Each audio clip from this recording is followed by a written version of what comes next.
Tad Diana šodien pastāstīšu par 3 dzīves posmiem, kuriem ir īpaša nozīme, ja runā par iespēju uzsākt lielas izmaiņas dzīvē.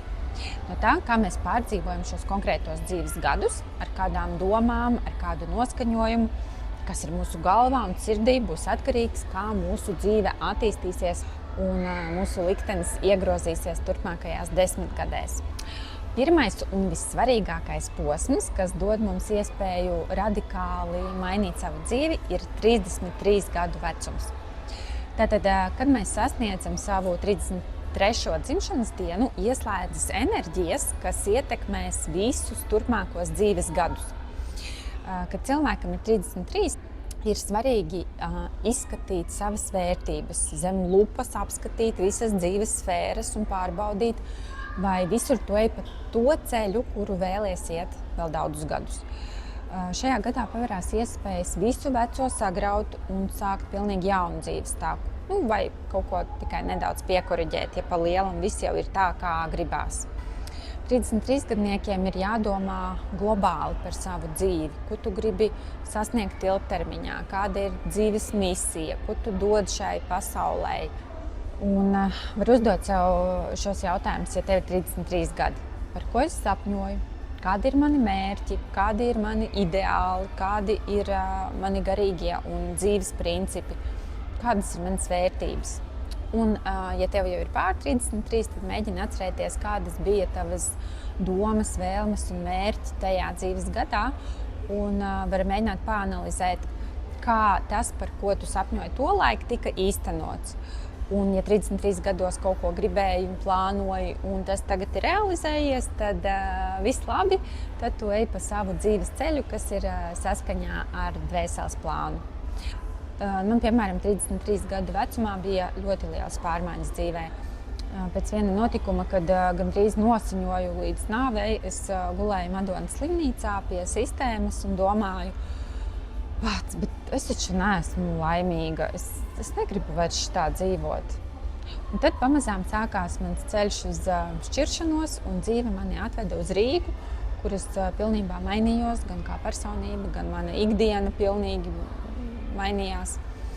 Un manam tagadējam vīram ir 33 gadi, tā kā redzēsim, kādās pārmaiņās tas mūs ievedīs.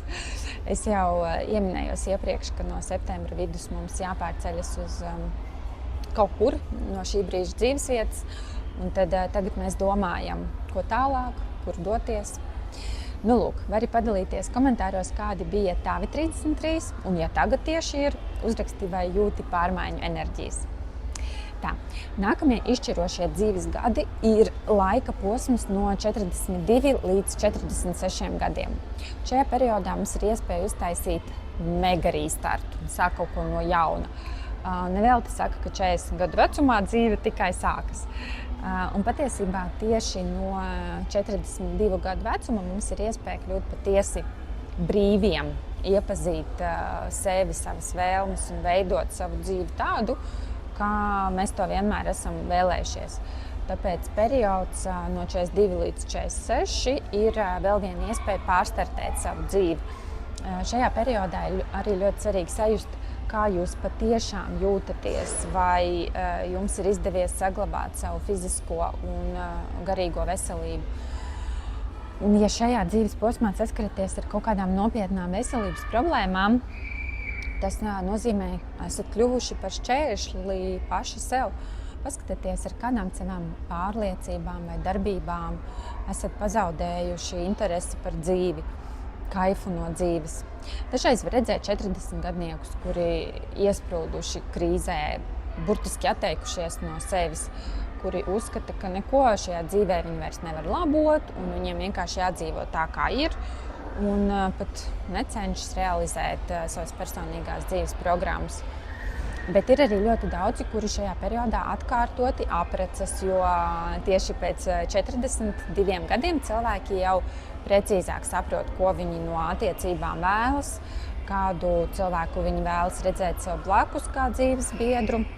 Un tie, kam ir 42, 46, padalieties komentāros, kādi notikumi ir, vai bija šajā posmā jūsu dzīvē, vai jūs pieņēmāt kaut kādus svarīgus lēmumus, mainījāt kaut ko. Un pēdējais dzīves gadu periods, kas patiesībā arī nodrošina ļoti spēcīgu pamatu, lai sāktu pārstartēšanu, ir 60 līdz 66 gadi. Šajā periodā cilvēki patiešām gūst iespēju, ja viņi vēlas un nav kļuvuši par šķērsli paši sev, tad viņi var iegūt iespēju vēlreiz pārstartēt savu dzīvi.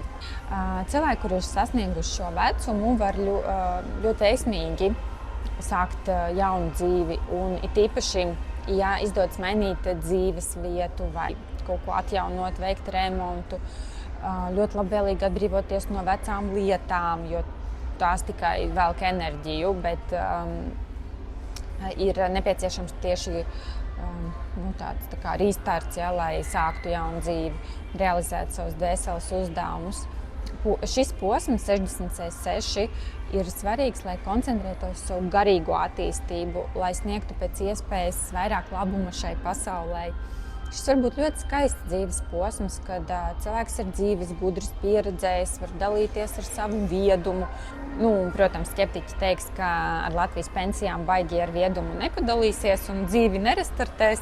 Jā, es piekrītu, Latvijā ir grūti iztikt, bet esmu ļoti daudz ceļojusi un dzīvojusi ārvalstīs un redzējusi arī 60 gadniekus, kuri ir mainījuši savu dzīvi un atraduši veidus, kā padarīt interesantu dzīvi. Jāatveras iespējām. Arī šajā vecumā var dzīvot. Priecāšos, ja padalīsies ar savu pieredzi vai novērojumiem, un tie, kas jau ir šajos īpašajos dzīves posmos, lai jums izdodas dabūt vajadzīgo restartu un vajadzīgo kāpumu. Ceru, ka mūzika netraucējies. Esmu šodien ar meitu Skyparkā. Visiem forša nedēļas turpinājumu!